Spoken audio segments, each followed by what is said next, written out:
যুব প্রতিনিধি অংশগ্রহণ করেছে, যারা আগামী দিনের নতুন নেতৃত্ব এবং দায়িত্ব নেবেন। সম্মেলনও নতুন প্রতিনিধি উপস্থিতি আর অন্যান্য সম্মেলনের চেয়ে অনেক বেশি সংখ্যার দিক থেকে, এবং নতুন নতুন সেক্টর মানে পেশা, সেই পেশাগুলোতে আমরা সংগঠন বাড়ানোর ফলেই তার প্রতিফলন গিয়ে এই সম্মেলনের মধ্যে এবং জমায়েতে ঘটেছে। জমায়েতটা সম্পর্কে যেটা যে আমাদের ধারণা ছিল এত লোক হবে, সেটা বলতে দ্বিধা নেই আর কি। সংগঠনগতভাবে আমরা যে বিভাগগুলোকে কোটা দিয়েছি জমায়েত করার জন্য, তার চেয়ে অনেক বেশি লোক কালকে সমবেত হয়েছে, এবং এটা শাসক দলের বিরুদ্ধে জেহাদের জন্য আমাদের মনে হয় এই উপস্থিতিটা আরো বেড়েছে। সমস্ত বাধা অতিক্রম করেই তারা অংশগ্রহণ করেছেন, এবং এত বড় জমায়েতের পরও শাসক দল থেকে তেমন কোনো, আমার মনে হয় তাদের দিক থেকে কোনো হেলদোল নেই। এবং লক্ষ্য করা গেছে, এটা ঠিক যে মানে রেলওয়ে স্টেশনে গাড়ি বন্ধ করে দিয়েছেন, বাসগুলো পাঠিয়েছিলাম, লোক উঠতে বাধা দিয়েছেন, এবং অনেক কষ্টে 5টা বাস জোগাড় করা গেছে। সাহস করে 5টা মালিক আমাদেরকে গাড়িগুলো দিয়েছেন।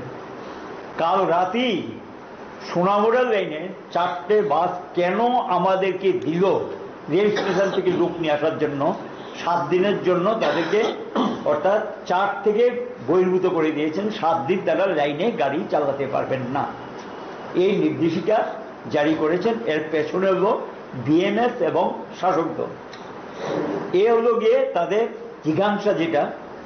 আর লক্ষ্য রয়েছে গতকাল রাতে 2জনকে গ্রেপ্তার করা হয়েছে, একজন হলো গিয়ে প্রণব দাস, একজন হলো উত্তম দেবনাথ।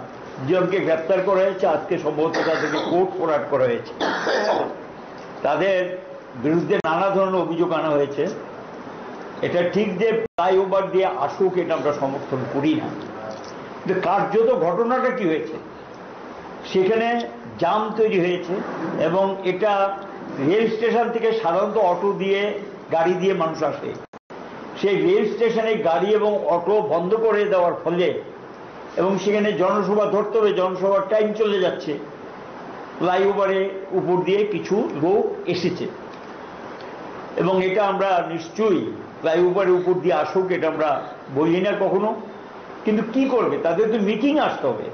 শাসক দলই তো তাদেরকে এমন একটা পরিস্থিতি তৈরি করেছেন, যে পরিস্থিতির জন্য এত দূর থেকে তারা এসছেন, গাড়ি ভাড়া খরচ করে সেই রাতের বেলা রওনা হয়েছেন, এই অবস্থায় তারা এসছেন, তারা তো মিটিংটা শুনতে চান, এবং বাধ্যই অনেকটা উপর দিয়ে এসছে। এবং আমরা দেখলাম এই অজুহাতে 2জনকে গ্রেপ্তার করা হয়েছে, শুনলাম তাদেরকে আজকে জামিনও দেওয়া হয়নি। যাই হোক, এটা শাসক দলেরই, আমরা তো এটা কখনো করিনি। এর আগেও জমায়েতে নানা ধরনের অবস্থা তৈরি করেছিল, কিন্তু তারপরেও কিন্তু এটা আমরা করিনি।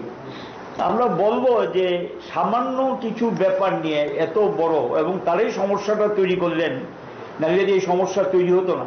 যারা সমস্যা তৈরি করলেন তারা নিজেরা স্বীকার করলেন না, এবং তার জন্য নিজেদের কোনো অনুভূতি নেই, বা নিজেরা এই যে ভুলটা করেছেন সেটা স্বীকার করতে চান না। উল্টো এটা দেখা গেল সেখানে 2জনকে গ্রেপ্তার করেছেন, আরো হয়তো কয়েকজনকে গ্রেপ্তার করার জন্য চেষ্টা তারা করছেন। এখন জমায়েতে যারা এসছেন তারা ফিরে গিয়েছেন, এবং ওর মধ্যে একটা ভালো অংশ, এর মধ্যে যেটা উল্লেখযোগ্য অংশ, প্রাইভেট কার, এমনকি বাইক, যেটা কল্পনা করা যায় না। কমলপুর, খোয়াই, দূর দূরান্ত থেকে বাইকে এসছেন। একটা বাইকে 2জন করে আসলে তাহলে সাধারণত 200 বাইক যদি 400 জন আসে। আজকে আমরা হিসাব নিয়েছিলাম কোন মহকুমাতে কত এসছে, এতে দেখলাম শুধু অর্গানাইজড পিআইপুর অর্গানাইজড যে সংখ্যাটা, এটাই প্রায় 22 থেকে 23,000 হবে। তারপরে তো কিছু আছে বিভিন্ন ধরনের লোক, পরে দেখা গেছে 25 থেকে 26 কাছাকাছি চলে গেছে পরে। সেটা এটা হলো কন্টিনিউয়াস একটা ভালো অংশের লোক যারা আসেন মিটিং এ মধ্যে। আমরা তো সেটা পেপারও দিয়েছি, এসেছেন সেটা, এতে 25 থেকে 26,000-এর মতো লোক কালকে সমবেত হয়েছে। এবং বলতে পারেন যে এত লোক সমবেত করবেন, এটা তো আমাদের, আমরা আহ্বান দিয়েছি, আমরা সেখানে গিয়ে মানুষ সাড়া দিয়েছেন।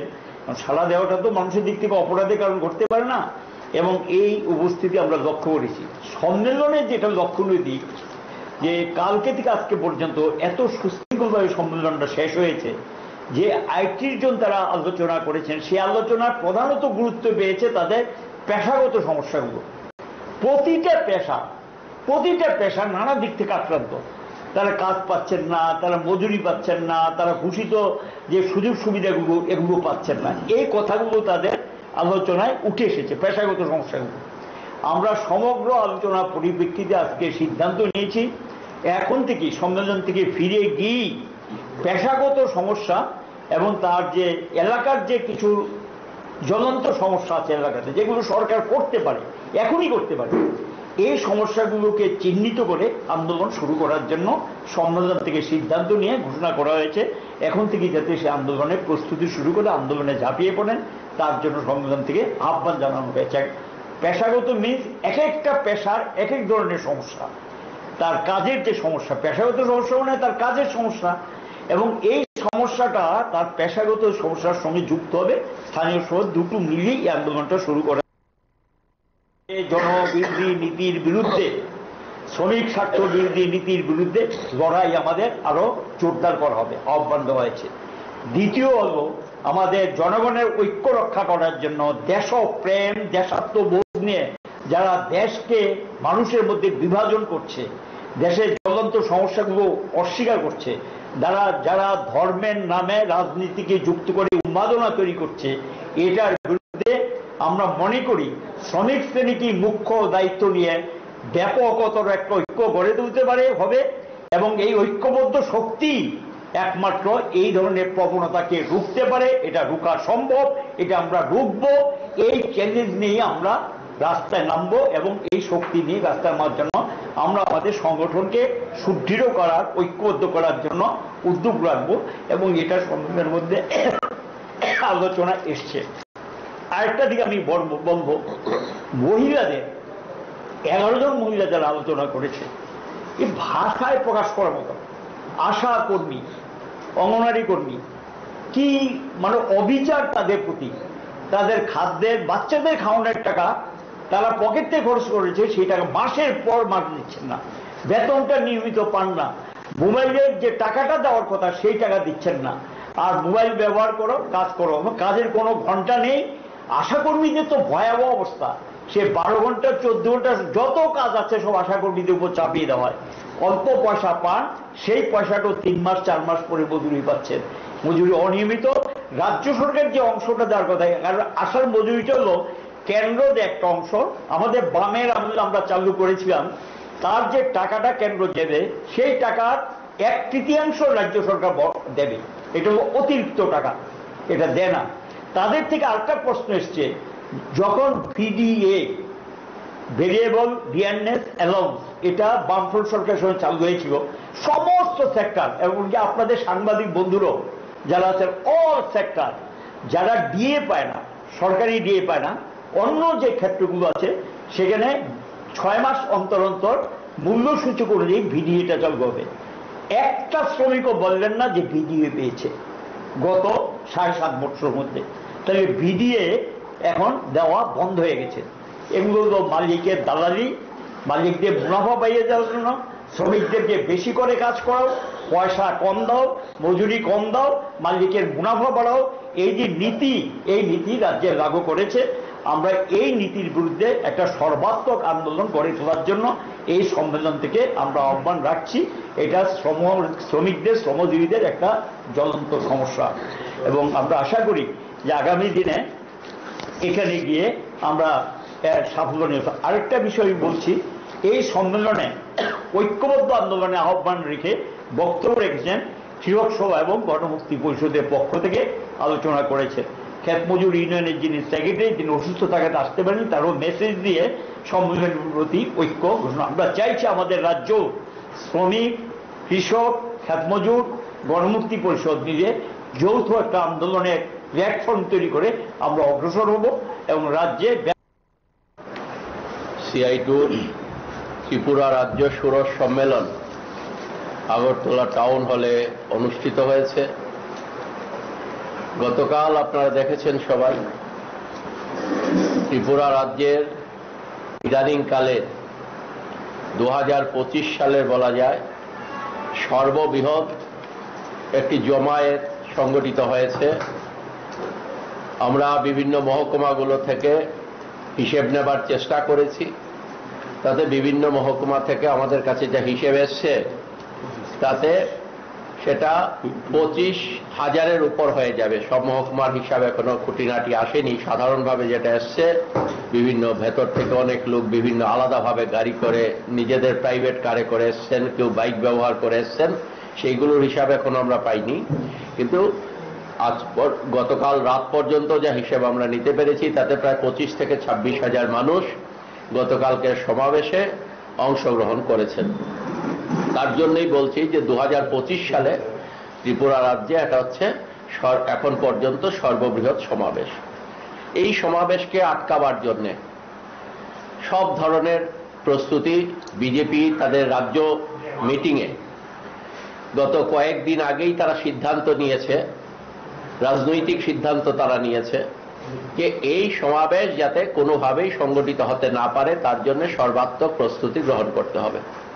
তার জন্য তারা সর্বনিম্ন তাদের মণ্ডলে মণ্ডলে খবর পাঠায় যে সর্বত্র সেই পরিবেশ পরিস্থিতি তৈরি করো যাতে সমাবেশে অংশগ্রহণকারী মানুষ এখানে অংশগ্রহণ করতে না পারে। প্রথম আগের দুদিন বাড়ি বাড়ি গিয়ে মানুষকে শাসিয়েছে যাতে কেউ সমাবেশে না আসেন। শ্রমজীবী মানুষকে গিয়ে শাসিয়েছে, কাজের ক্ষেত্রে গিয়ে শাসিয়েছে যাতে সমাবেশে অংশগ্রহণ না করেন। গতকাল বেলা 12টা পর্যন্ত বিভিন্ন মহকুমাগুলো থেকে যাতে কোনো গাড়ি ছেড়ে আগরতলার দিকে না আসে, বেলা 12টা পর্যন্ত সমস্ত যানবাহন বন্ধ যাতে থাকে তার ব্যবস্থা করতে হবে, এই ধরনের হুলিয়া জারি করে দেয়। আমরা আনন্দিত এই হুলিয়া জারি করা সত্ত্বেও মানুষের যে প্রতিবাদের লাভা মুখ আজকে সেখানে খুলে যাচ্ছে। আগে এইরকম হুলিয়া জারি করলে পর অধিকাংশ স্ট্যান্ডের শ্রমিক বন্ধুরা তাদের নিজেদের গাড়ি চালাবার স্বার্থে পরবর্তী সময়ে এই তাদের বিষয়টাকে মনের দিক থেকে না মানলেও অনেকেই মেনে চলতে বাধ্য হতেন। কিন্তু আমরা দেখলাম গতকালকে রাজ্যের বহু জায়গায়, একটা উদাহরণ আমরা বলতে পারি যে কমলপুরে সেখানে বলা হয়েছিল 12টা, সব জায়গাতেই বলেছে 12টা পর্যন্ত গাড়ি ছাড়া যাবে না। কমলপুরের সেখানকার শ্রমিকরা সেখানে সবাই দলমত নির্বিশেষে, চিন্তা ভাবনা নির্বিশেষে তারা জড়ো হয়ে সবাই গিয়ে তারা সিদ্ধান্ত নেন যে না, শ্রমিক এবং যাত্রী সাধারণ সিদ্ধান্ত নেন আমরা এই হুলিয়া মানি না। সকাল 7টা থেকে কমলপুর থেকে স্বাভাবিক যান চলাচল শুরু হয়ে যায়। তাহলে আজকে আমরা লক্ষ্য করছি যে এই কি বিজেপি কি বিএমএস তাদের নির্দেশ আজকে মানতে সাধারণ শ্রমিক সাধারণ জনগণ আজকে মানতে বাধ্য নয়, তারা মাথা নত করতে বাধ্য নয়। এটা ত্রিপুরা রাজ্যের যে নতুন দিক নির্দেশ সর্বত্র দিকে দিকে আমরা লক্ষ্য করছি, তারই একটা জ্বলন্ত দৃষ্টান্ত বা উদাহরণ। এখন আপনারা দেখেছেন গতকাল আমাদের সমাবেশে আমাদের সর্বভারতীয় কমিটির সাধারণ সম্পাদক কমরেড তপন সেন তিনি এসেছিলেন।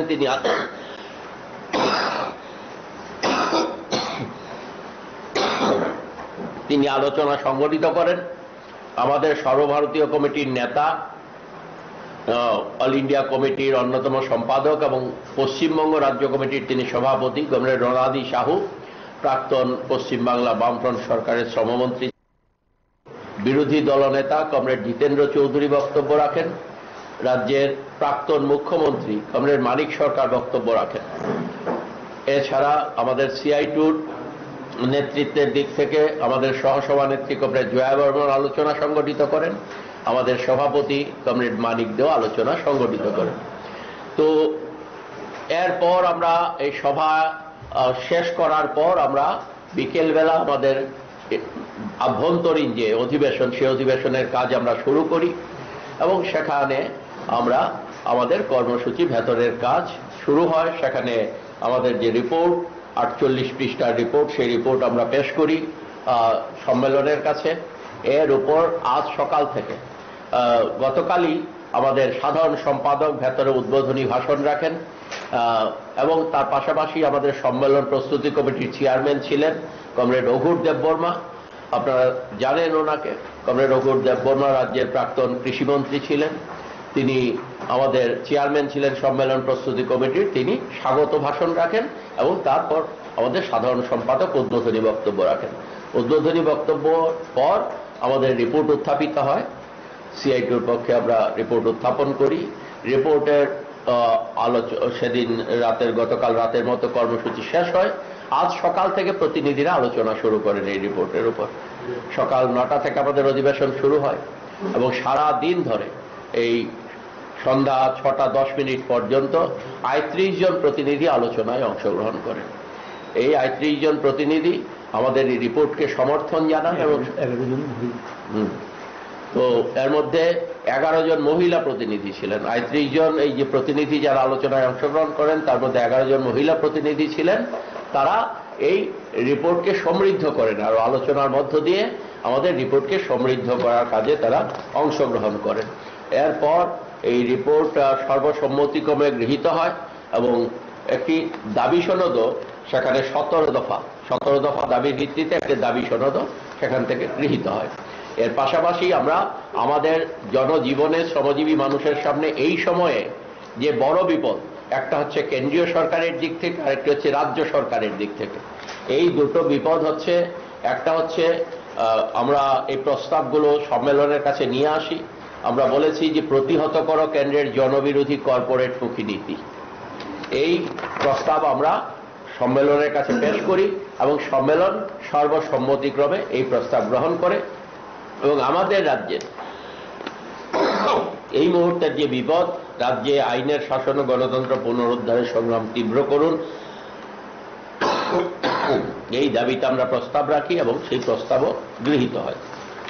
এরপর সর্বশেষে এই আমাদের নতুন কমিটি তৈরি হয়।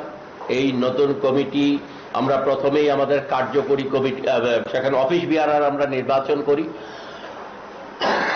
আমাদের আগে 23 জনের অফিস বিয়ারার ছিল, 23 জনের অফিস বিয়ারার, এবারও 23 জনেরই অফিস বিয়ারার বা আমরা সম্পাদক মণ্ডলী বলতে পারি, সেটা আবার 23 জনের সম্পাদক মণ্ডলী তৈরি হয়। তার নামের প্রস্তাব আমরা আপনাদের, নাম যেটা গৃহীত হয়েছে, সম্মেলন সিদ্ধান্ত নিয়েছে, এটার কপি আপনারা পেয়ে যাবেন, সবাইকে আমরা কপি দিয়ে দেব। এই অফিস বিয়ারার বা সম্পাদক মণ্ডলী তৈরি হওয়ার পর আমাদের সেই অফিস বিয়ারার হিসেবে সেখানে নির্বাচিত হন, পুনরায় নির্বাচিত হন সভাপতি হিসেবে কমরেড মানিক দে।